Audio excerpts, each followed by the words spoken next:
Hello students, and welcome to this topic in which we are going to discuss change of state of matter. जैसे हमने पहले पढ़ा है और आप सबको पता है कि मैटर तीन स्टेट में एग्जिस्ट करता है, which are solid, liquid and gases. तो जब मैं बोल रहा हूं change of state of matter, इसका मतलब है एक फिजिकल स्टेट से दूसरे फिजिकल स्टेट में कन्वर्ट करना किसी भी matter, which could be in the form of solid to liquid और लिक्विड टू गैस और liquid to solid, gas to liquid और सॉलिड टू गैस और वाइस वर्सा. तो ये सब प्रोसेस आपके क्या है? Change in state of matter. Physical state change हो रही है, सॉलिड से लिक्विड, लिक्विड से गैस या गैस से लिक्विड, लिक्विड से gas, etcetera. So this is what we are going to study in today's class, and specifically we will look at what are the factors which impact the state of matter. वो कौन से factor हैं जो state of matter decide करते हैं. अब कोई भी मैटर तीनों फिजिकल स्टेट में एग्जिस्ट कर सकता है. जैसे अगर हम वाटर देखें तो water it is liquid state.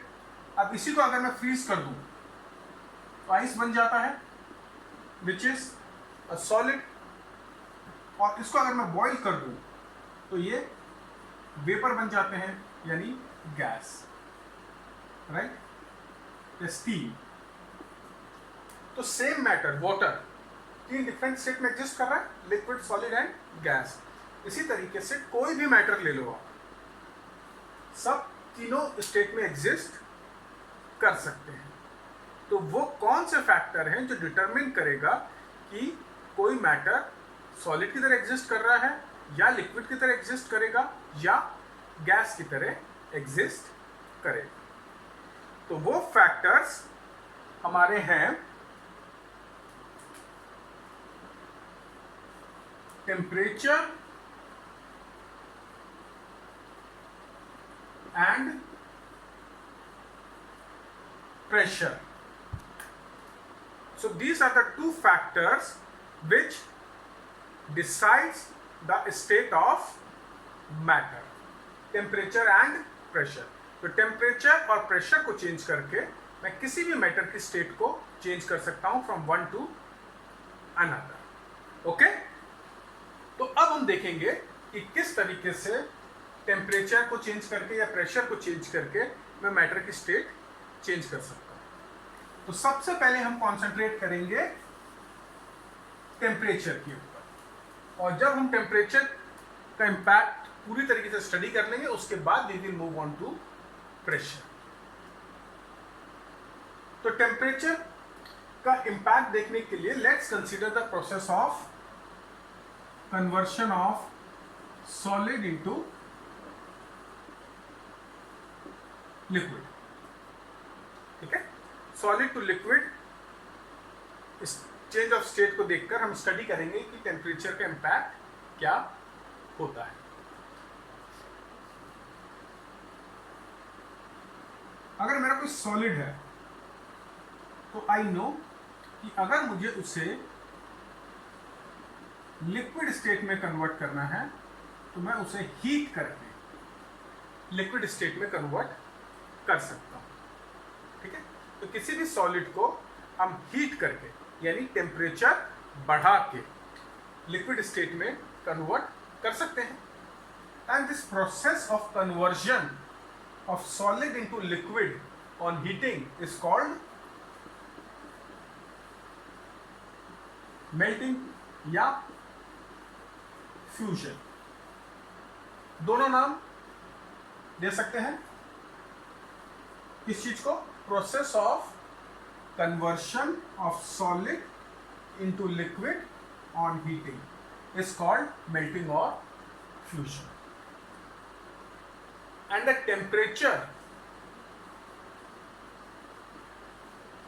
at which solid changes into liquid on heating is called its melting point. वो टेम्परेचर जिस तक अगर हम सॉलिड को हीट करें तो वो लिक्विड में कन्वर्ट हो जाएगा, उस टेम्परेचर को हम बोलते हैं उस मैटर का melting point. So temperature at which solid changes into liquid on heating at atmospheric pressure is called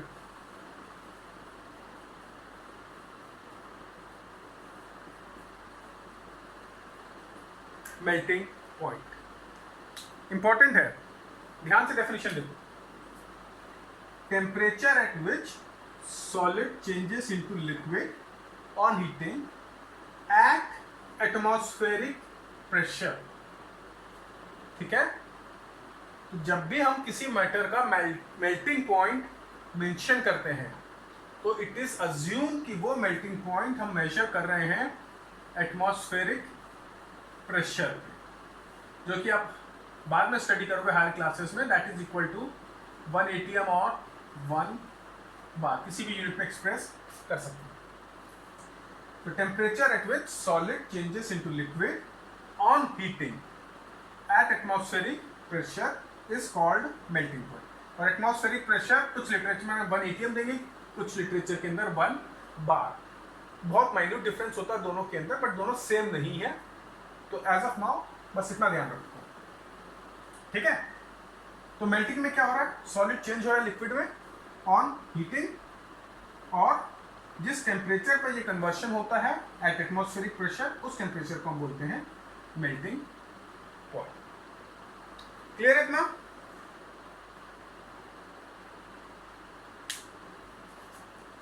ठीक. अब लेट्स लुक एट कि अगर मेरे को दो सब्सटेंस दिए हुए हैं, या दूसरा एग्जांपल कंसीडर करो कि किसी सब्सटेंस का मेल्टिंग पॉइंट कम होगा या ज्यादा, ये किस चीज पर डिपेंड करता है. देखो, हर सब्सटेंस का मेल्टिंग पॉइंट अलग है. किसी सब्सटेंस का मेल्टिंग पॉइंट हो सकता है 50 डिग्री सेल्सियस हो.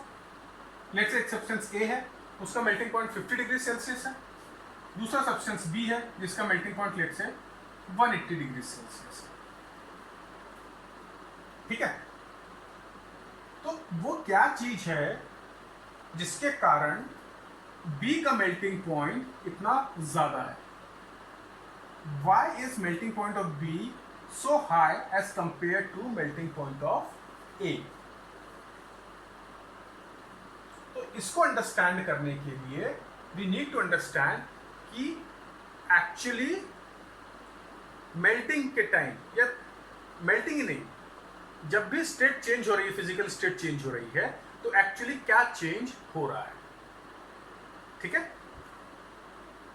तो चलो हम वापस उस पॉइंट पर पहुंचते हैं जहां पर हमने ये चैप्टर स्टार्ट किया था, जब हम सॉलिड, लिक्विड और गैस की बात कर रहे थे. तो हमें पता है सॉलिड के अंदर जो पार्टिकल्स ऑफ मैटर है वो कुछ इस तरीके से पैक्ड होते हैं. इनके बीच में स्पेस इज वेरी लेस और force of attraction is very high. ठीक, और दूसरी तरफ अगर हम लिक्विड की बात करें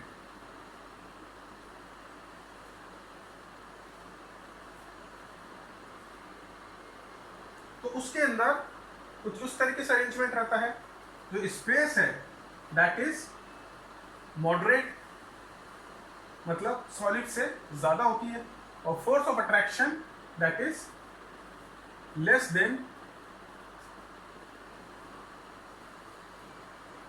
सॉलिड्स. यही होता है कि अगर हम सॉलिड और लिक्विड स्टेट को कंसीडर करते हैं, तो जब स्पेस की बात हो रही है तो सॉलिड में स्पेस बिटवीन पार्टिकल्स बहुत कम है। ये देखो, ये स्पेस है। लिक्विड के अंदर ये स्पेस बहुत ज़्यादा है, गैसेस में तो और भी ज़्यादा होता है। और फोर्स ऑफ अट्रैक्शन, अगर ये पार्टिकल कंसीडर करूं तो इस पार्टिकल के ऊपर जो फोर्स ऑफ अट्रैक्शन लग रहा है because of this this this this this this this this, ये बहुत ज़्यादा है। और जबकि लिक्विड के अंदर स्पेस ज़्यादा है और फोर्स ऑफ अट्रैक्शन कम है। तो अगर मेरे को सॉलिड टू लिक्विड मूव करना है तो मुझे क्या करना पड़ेगा? मुझे ये स्पेस बढ़ानी पड़ेगी। उस स्पेस को बढ़ाने के लिए इन पार्टिकल्स का मूव होना बहुत जरूरी है। और अगर इस पार्टिकल को मूव करना है तो उसे क्या करना होगा? उसके पास इतनी एनर्जी होनी चाहिए कि ये जो फोर्स ऑफ अट्रैक्शन है नेबरिंग पार्टिकल्स का, इसको ब्रेक कर सके। आप ऐसे, एक एग्जांपल, आपको आपके 4 दोस्त पकड़कर खड़े हैं और आपको उनका हाथ छुड़ाकर भागना है। ये कब भाग पाओगे? जब आप बहुत ज्यादा ताकत लगाओगे, तभी ये पॉसिबल है। अगर आप कम ताकत लगाओगे तो चारों के चारों दोस्त आपको पकड़ कर रखेंगे। तो अगर आपको उनके हाथों से छूटना है तो आपको बहुत ज्यादा ताकत लगानी पड़ेगी, यानी आपको बहुत ज्यादा एनर्जी चाहिए। सेम केस यहां पर है। अगर इन पार्टिकल्स को दूर जाना है तो इनको ये जो फोर्स ऑफ अट्रैक्शन है इसको ओवरकम करना पड़ेगा, इन फोर्स ऑफ अट्रैक्शन को तोड़ना पड़ेगा। तो उसके लिए चाहिए एनर्जी। ठीक, तो ये एनर्जी कहां से मिलती है? ये एनर्जी मिलेगी इसको बाय हीटिंग। तो अगर हम किसी सॉलिड को हीट करेंगे तो उसका टेम्परेचर बढ़ेगा, राइट? सॉलिड को हीट किया तो क्या होता है, जो पार्टिकल्स हैं उसकी एनर्जी बढ़ती है, उसकी काइनेटिक एनर्जी बढ़ जाती है और जिसके कारण टेम्परेचर बढ़ता है। और एक टाइम ऐसा आता है जब उसकी एनर्जी इतनी ज्यादा हो जाती है कि ये फोर्स ऑफ अट्रैक्शन को तोड़कर दूर हो जाते हैं, यानी सॉलिड से लिक्विड में कन्वर्ट हो जाएंगे, राइट? ठीक है, एक और बात सुनिए। तो क्योंकि सॉलिड के अंदर पार्टिकल्स क्लोजली पैक्ड हैं, उसको ज्यादा एनर्जी चाहिए इस फोर्स ऑफ अट्रैक्शन को तोड़ने के लिए। तो ये एनर्जी उसे मिलती है हीट से। जैसे जैसे हम हीट करेंगे पार्टिकल्स की एनर्जी बढ़ेगी और एक टाइम ऐसा आएगा कि उसके पास इतनी एनर्जी हो जाएगी कि वो फोर्स ऑफ अट्रैक्शन को ओवरकम करके दूर दूर हो जाएंगे। और उस स्टेट के अंदर उस टाइम पर हम बोल सकते हैं कि सॉलिड से वो लिक्विड स्टेट पर पहुंच गया। ठीक है, तो इतना क्लियर है आपको? तो ये क्लियर है कि टेम्परेचर या हीट करने पे पार्टिकल्स की एनर्जी बढ़ रही है, जिसके कारण वो फोर्स ऑफ अट्रैक्शन को ओवरकम कर पा रहा है। तो ये वापस हम आते हैं इस एग्जांपल पर, जहां पर मैटर ए को अगर मैं हीट कर रहा था 50 डिग्री सेल्सियस पे, तो उसको इतनी एनर्जी मिल गई कि वो सॉलिड से लिक्विड में कन्वर्ट हो गया, यानी फोर्स ऑफ अट्रैक्शन को ओवरकम कर दिया। जबकि पार्टिकल बी को वो एनर्जी किस टेम्परेचर पर मिली? 180 डिग्री सेल्सियस पे, और ज्यादा हीट करने पे। इसका मतलब हुआ कि जो पार्टिकल ए है उसमें जो फोर्स ऑफ अट्रैक्शन था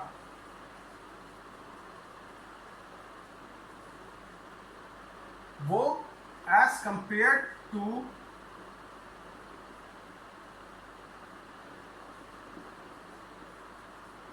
that in B is less. ठीक है,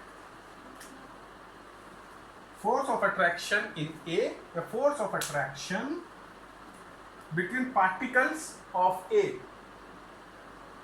कम है as compared to that between particles of B, तो इसलिए उसे कम हीट करना पड़ रहा है और इसको ज्यादा हीट करना पड़ रहा है।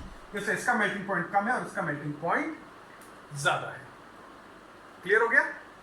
तो याद रखो, मेल्टिंग पॉइंट एक तरीके से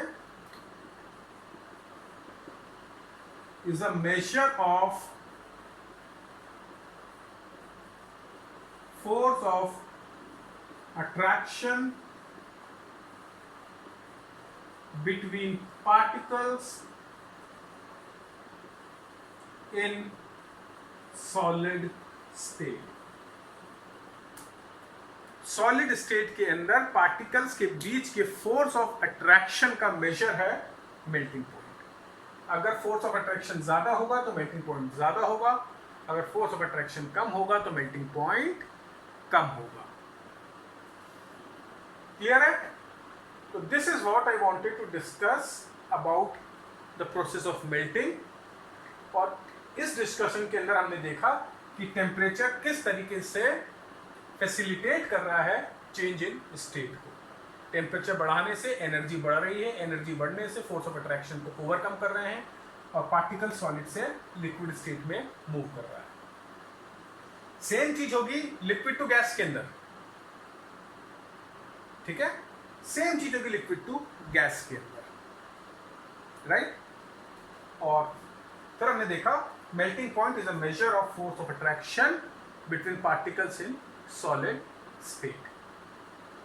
क्लियर है? ग्रेट।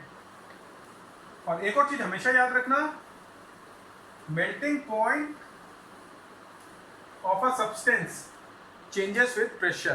तो वो कांस्टेंट नहीं होता है, अगर प्रेशर चेंज होगा तो मेल्टिंग पॉइंट भी चेंज होगा।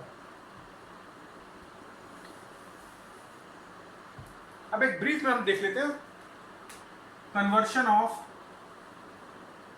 Liquid to solid. मैं एक्सप्लेनेशन ज्यादा नहीं करूंगा इसके अंदर, क्योंकि एक्सप्लेनेशन सेम है जो सॉलिड टू लिक्विड में था। But conversion of liquid into solid, the name of this process is boiling। ठीक है? बॉइलिंग या वेपराइजेशन भी बोलते हैं। और जिस टेम्परेचर तक हमें हीट करना पड़ेगा लिक्विड को to convert, extremely sorry, liquid to gas. मतलब ये तो मैंने पूरी कहानी उल्टी कर दी थी, लिक्विड टू गैस से liquid to solid. So let's repeat, the process of converting a liquid into gas by heating is known as boiling or vaporization, and the temperature at which liquid converts into gas on heating at atmospheric pressure is called boiling point। ठीक है? तो जैसे हमारी melting point की definition थी, same definition है boiling point की। Melting point में solid was changing into liquid on heating at atmospheric pressure, और वो टेम्परेचर को हमने बोला था मेल्टिंग पॉइंट। बॉइलिंग पॉइंट की डेफिनेशन क्या है? Conversion of liquid into gas on heating at atmospheric pressure. तो वो जो टेम्परेचर है उसको हम बोलते हैं बॉइलिंग पॉइंट। क्लियर है?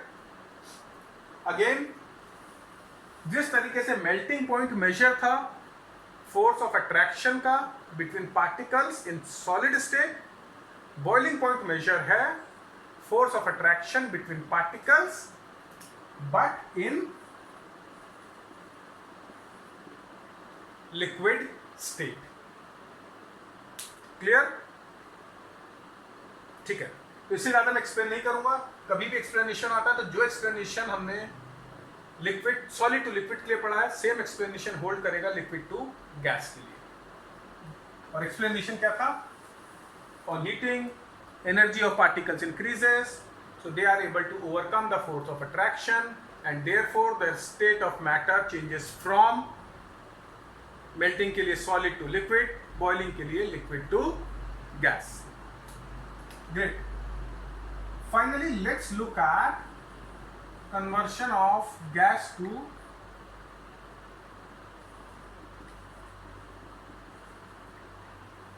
liquid.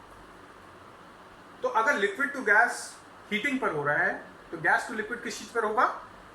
कूलिंग के ऊपर। तो अगर हम गैस को कूल करते हैं, यानी उसके टेम्परेचर को कम करते हैं, तो gas will change into liquid. और टेम्परेचर कम करेंगे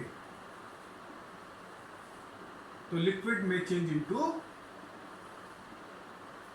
सॉलिड। ठीक, तो ये जो प्रोसेस है change of gas into liquid, this is known as condensation and this is known as freezing। ठीक है, तो अगर बॉइलिंग पॉइंट के ऊपर लिक्विड गैस में कन्वर्ट हो जाता है तो बॉइलिंग पॉइंट के जस्ट नीचे गैस लिक्विड में कन्वर्ट हो जाएगी। मेल्टिंग पॉइंट पर सॉलिड लिक्विड में कन्वर्ट होता है तो मेल्टिंग पॉइंट के जस्ट नीचे लिक्विड सॉलिड में कन्वर्ट हो जाएगा, राइट। तो melting point freezing point same होता है। जैसे वाटर का मेल्टिंग पॉइंट कितना होता है 0 डिग्री सेल्सियस, सिमिलरली वाटर का फ्रीजिंग पॉइंट कितना होता है 0 डिग्री सेल्सियस। तो अगर हम वाटर का एग्जांपल लेते हैं तो ये जो कन्वर्शन है this will happen at 100 degree Celsius and this will happen at 0 degree Celsius. ठीक, so now let's look at this beautiful state diagram which explains all the states and their interconversion. Solid, liquid, gas।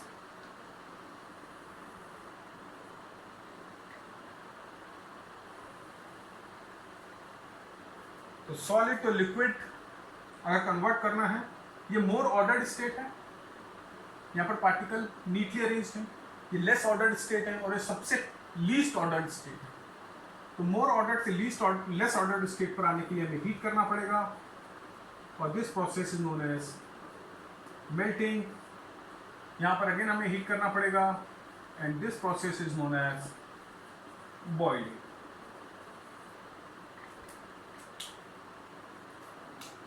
इसका reverse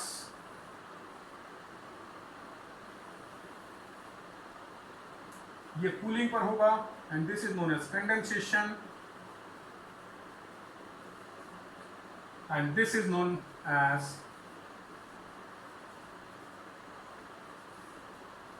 freezing. और ये दोनों process जिस temperature पर होते हैं उसको हम बोलते हैं मेल्टिंग पॉइंट या फ्रीजिंग पॉइंट। दोनों सेम होंगे, मेल्टिंग पॉइंट के जस्ट ऊपर मेल्ट हो जाएगा, मेल्टिंग पॉइंट के जस्ट नीचे फ्रीज हो जाएगा and this temperature is known as boiling point. तो इतना हम लोगों ने स्टडी कर लिया है। तो लास्ट चीज है दैट इज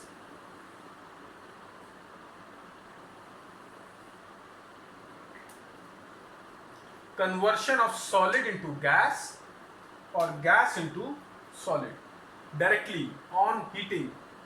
डायरेक्टली का मतलब है यहां पर कोई भी लिक्विड स्टेट नहीं आएगी, सीधे सॉलिड से गैस में कन्वर्ट हो जाएगा, तो सीधे गैस से सॉलिड में कन्वर्ट हो जाएगा and this process is known as sublimation. ठीक है, तो ये अलग अलग प्रोसेसेस हैं, melting, freezing, boiling, condensation, sublimation. ये दोनों आपको पहले से ही पता है। Sublimation is something which might be new to you. कभी आपने एग्जांपल देखा सब्लिमेशन का रियल लाइफ में? कैम्फर, जिसको आप लोग जनरली बोलते हो कपूर, जो कि पूजा में काम आता है। तो जब आप कपूर को गर्म करते हो, हीट करते हो, कैम्फर को जब आप जलाते हो, तो क्या वो पहले लिक्विड में कन्वर्ट होता है कि डायरेक्टली सॉलिड से वेपर्स? डायरेक्टली होता है ना, सॉलिड से सीधे वेपर्स देता है, बीच में कहीं पर लिक्विड स्टेट तो नहीं आती है। That process is known as sublimation. एक और एग्जांपल,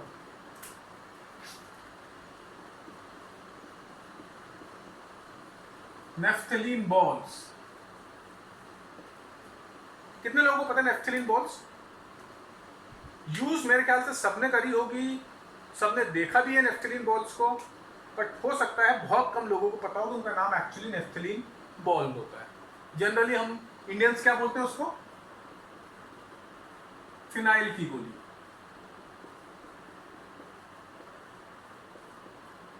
व्हाइट कलर की जो नेफ्थलीन बॉल्स आती है, जो कि आपके घर के अंदर ठंडियों के बाद जब गर्म कपड़े रखने होते हैं तो उसके अंदर डाल के रखा जाता है ताकि वो कपड़े खराब ना हो।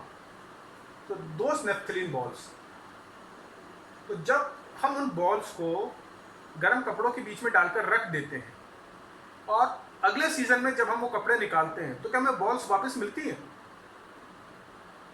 कभी नहीं मिलती है, वो बॉल्स गायब हो चुकी होती है। तो क्या जादू हुआ कि जो बॉल्स गायब हो गई?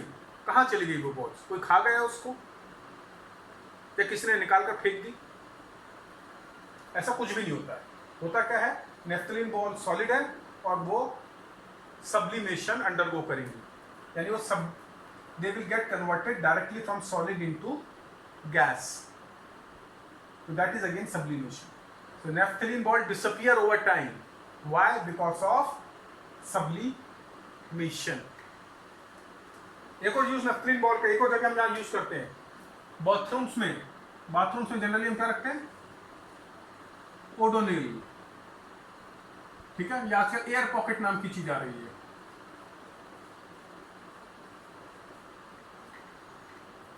तो इसके अंदर भी क्या होता है, उसके ना जरा सा आप उसका रैपर काट के उसको टांग देते हो ओडोनिल को बाथरूम्स में, क्योंकि एक बार टांग दिया तो कि सालों साल चलता रहता है? वो नहीं चलता ना। थोड़े दिनों बाद आप देखोगे कि उसकी फ्रेग्रेंस खत्म हो जाती है और जब आप उसका डब्बा देखोगे तो पता चलेगा कि अंदर जो टिकिया थी वो खत्म हो चुकी है। तो फिर या कोई जादू हुआ या कोई खा गया उसको। Again sublimation, solid changing into gas directly, ठीक है।